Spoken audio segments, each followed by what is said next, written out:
I'm asking you my argument regarding what? You said you Oh know my yeah, argument. like against name the trait.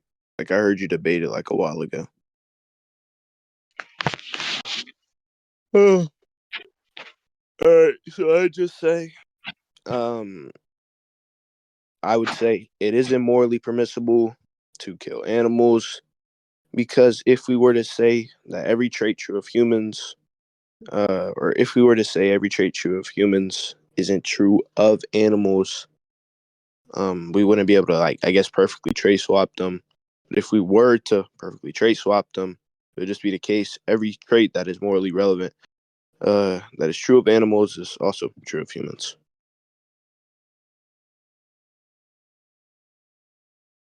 So are you like asking me that question, or are you debating me, or what? Like what's going on?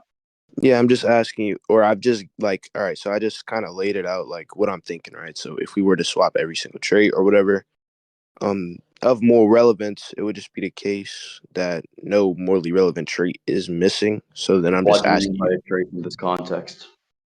trait in this context, yeah. So in this context, it would just be the case. I'm referring to anything that we value, I guess, morally. So maybe conscious, or maybe the ability to have intelligence, or maybe like what, or maybe like moral agency, things of that nature. What does it mean to value something morally?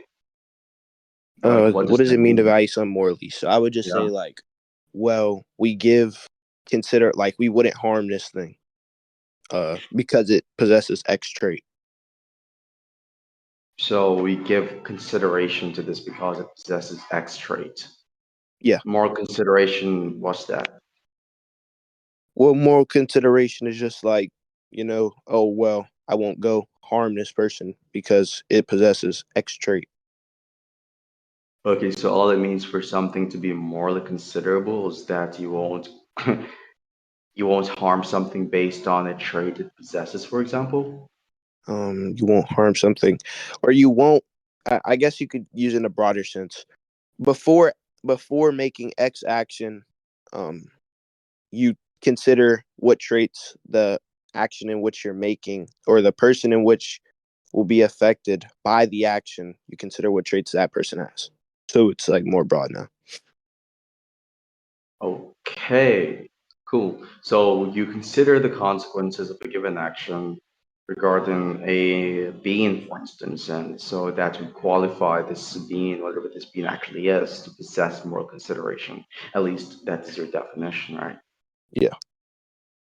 Okay, so you're saying what's true of this moral consideration, which would actually make it the case that if humans possess such, it is morally okay to just slaughter humans, or Yeah. So like, every single trait in which would reflect moral what if someone just consideration. defers back to, what if someone just defers back to, for instance, God's commands, right? So God's commands are things which are true of an object. You could say it's true of this object that God commands the permissibility of slaughtering a particular object or being, for instance, right? So one can say we morally value God's commands because God's commands are the types of things which are truth tracking.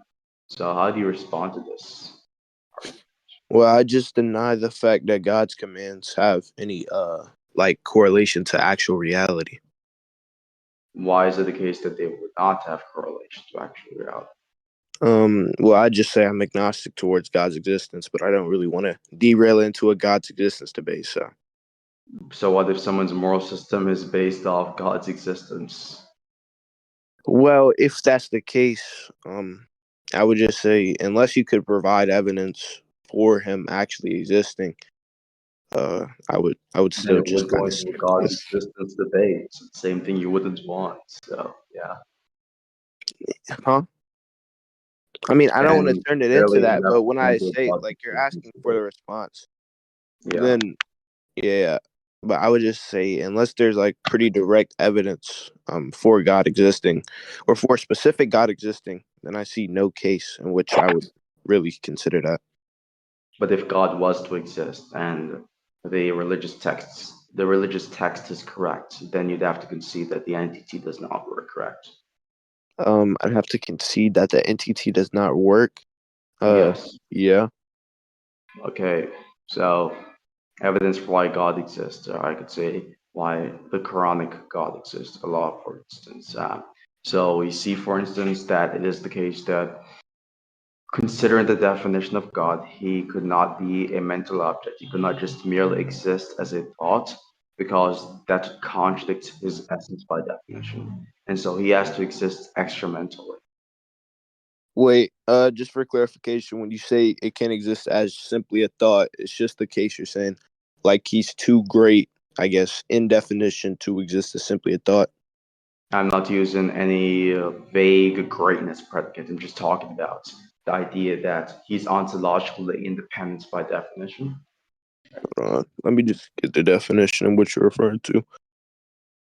I just told you the definition. God is an ontologically independent being which caused or created the universe. Now, that's the definition, but be All right. incompatible with being a mere mental or conceptual object. Right? When you say incompatible with being a nearly or a strictly Meaning there would be mental, some contradiction which is entailed in that proposition. there's no contradiction. And what's, I I'm guess, saying there is a contradiction.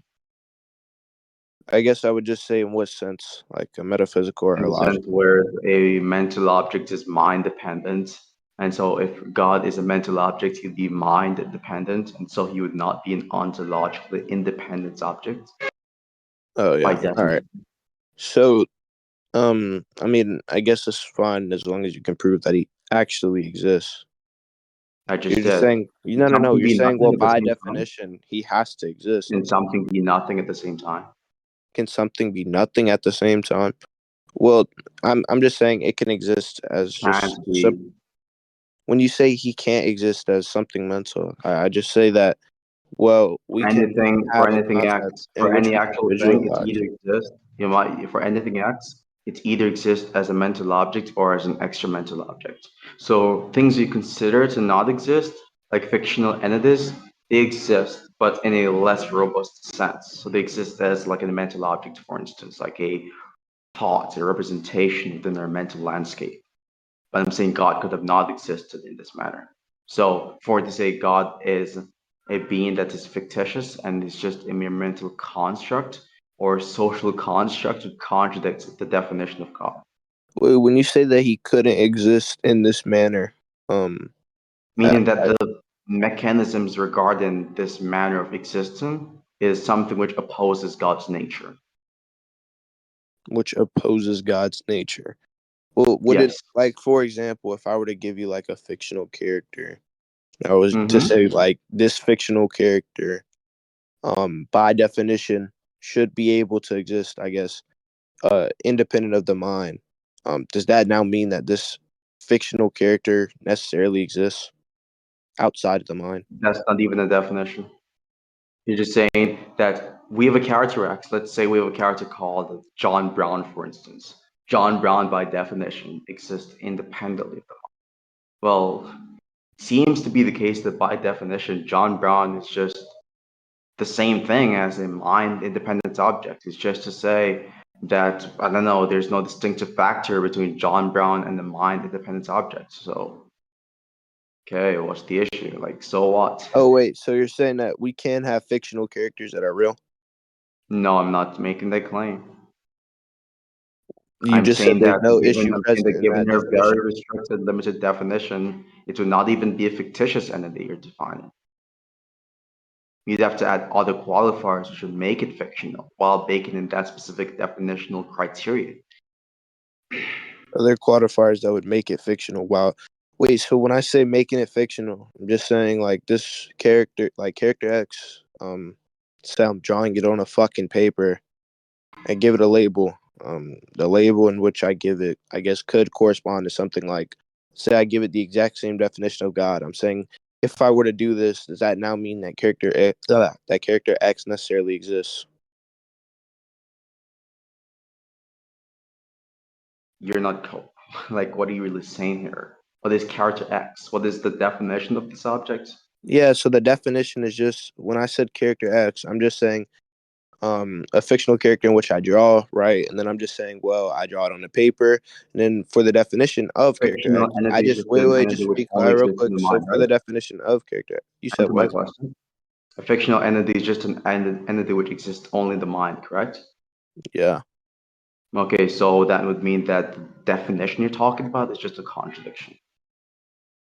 It's a contradiction to prescribe the Because you're definition. making the claim that you could bake in within the definition of a fictional object, which by definition is fictional, that it is extramental. So you're both making the affirmation that it is a mental object, but it is also a mind independent object. So your Yeah, definition yeah. would have contradicting elements. Yeah, so for example, that's kind of my whole problem here. I'm just saying that you're necessitating the fact My that it definition does actually, not have a just real contradiction. What are quick, you talking you're about? just necessitating the fact that God does exist outside of the Yes, mental because state it's not. because of the I'm not the fact. one doing this. God's nature does. God's nature necessitates him exist, and not what I'm saying. That's the confusion here. Wait, when you say God's nature, what do you mean? Like God's what part of nature, the essential features of God, which is going to be the content baked into the definition of it? Wait, but it just says in Christianity and in other religions, the creator, ruler of the universe. What if I'm just asking you for what is the validity behind these religions? God. You just went off point. Do you mind going back on the point we are just talking about? No, it's not really off point. You're saying, or It you're is using off this point. We're just talking definition about your to critique towards subscribe my to the nature definition. of God, and then Are I'm you like, willing to drop the polemic you just launched a while ago? I'm not really dropping it, or I guess sure we can move past it. I guess like I don't Hold on see here a second. or You're going to move past it without actually reaching to a conclusion on that point. well, it's because it'll tie into this. So. Wait, so hold on. The semantic polemic you've given a while ago regarding there being an issue with my definition, do we still adopt that proposition? Do still adopt? I mean, I can still like I'm positing it, and then I'm gonna substantiate it with this. But you understand that the polemic you launched previously is based off the presumption that, you could actually define a fictional object into reality, correct? You could actually define it into reality, and Yes, yeah, that's your yeah, objection. And I explained why that would not be possible. and yeah, your explanation was God's nature, and I'm debunking God's nature. So Not we're my just getting explanation deeper into regarding the the hypothetical you've given towards my specific semantics. your definition or your explanation. You said God's nature, and then the definition of God. No, you're missing one part. So I'm talking about, right, the idea regarding you saying that you can define a fictional object into reality. I'm saying that was not possible. The reason You're being saying that the fictional object, by your own definition, is mind dependent. So then, for it to then specify in that same definition, which entails it being mind dependent, that it is also mind independent would have a contradiction. So it's not even a definition anymore, because the definition gives you a conceptual assessment of a given object or a given thing or terminology. That wouldn't even be an accurate conceptual assessment for it to even qualify as a definition of the object. yeah. So what I'm saying here is just that if it is the case that God is fictional, then you can't define it into reality. That's how it ties in. Excuse me? My whole point here is just that if God is fictional, then you can't define it into reality. But then I looked at the actual definition God for is God, and it fictional. specifies in religions and in God cannot be Christianity. fictional given the attribute of what God is, given the definition of God, he cannot be fictional. That's the whole point. Wait, yeah, The we can conclude. definition of God is an ontologically independent creator of the universe. How can a mental object, right, which is fictional, by the way, which you take to be synonymous, be an ontologically independent being? Um, given the fact that I've already prescribed like how this definition is indexed to certain religions or whatever, and I guess if you don't think I attacked it, we can conclude. Mm, mm, mm.